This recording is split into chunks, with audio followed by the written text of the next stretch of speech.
We're halfway through 2020 and world leaders are battling on, running for office, trying to get the virus under control, and quelling civil unrest. But sometimes, you've just got to know when it's time to call it quits. Kanye West's presidential campaign might already be over, meaning it lasted in the culture about as long as his latest single, which was awfully forgettable because it was awful. They don't want me to Kanye. They don't want Kanye to be Kanye. They want to sign a fake Kanye. They trying to sign a Kanye. West's advisor said the world's most famous former Trump supporter is out of the 2020 race. But then, just in time, Yeezy made it onto the Oklahoma ballot. If his run really is over, it lasted just 10 days, which is apparently enough time to hire a 180-person campaign staff, get a way too detailed Wikipedia page, and name a worse VP than Sarah Palin. Nothing gets smokers to quit like a modern plague, at least if you're British. A recent survey estimates that 1 million Brits have quit smoking over the past 4 months.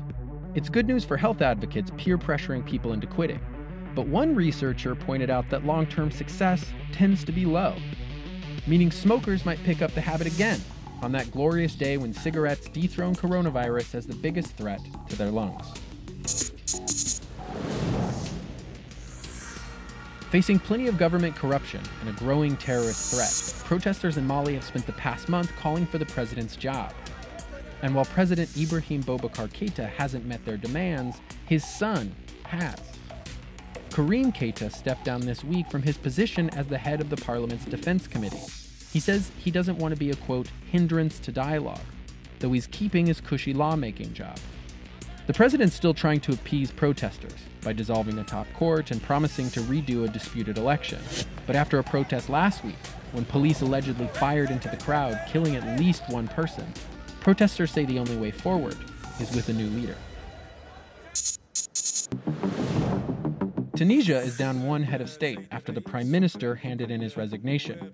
He's been under investigation for allegedly hanging on to his shares in private companies that have earned $15 million through government contracts, though he denies it.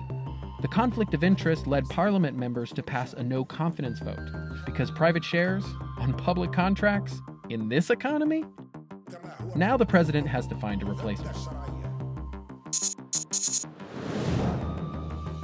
A secretary in Seoul is trying to get people in power to quit treating women as subhuman by speaking out about her own experience of being sexually harassed by the city's former mayor. The anonymous woman wrote in a statement that she felt defenseless for years while working with then-Mayor Park Won-soon. Her comments came hours after the funeral for Park, who died by suicide after the secretary went to the police. He left a note saying he was sorry to everyone.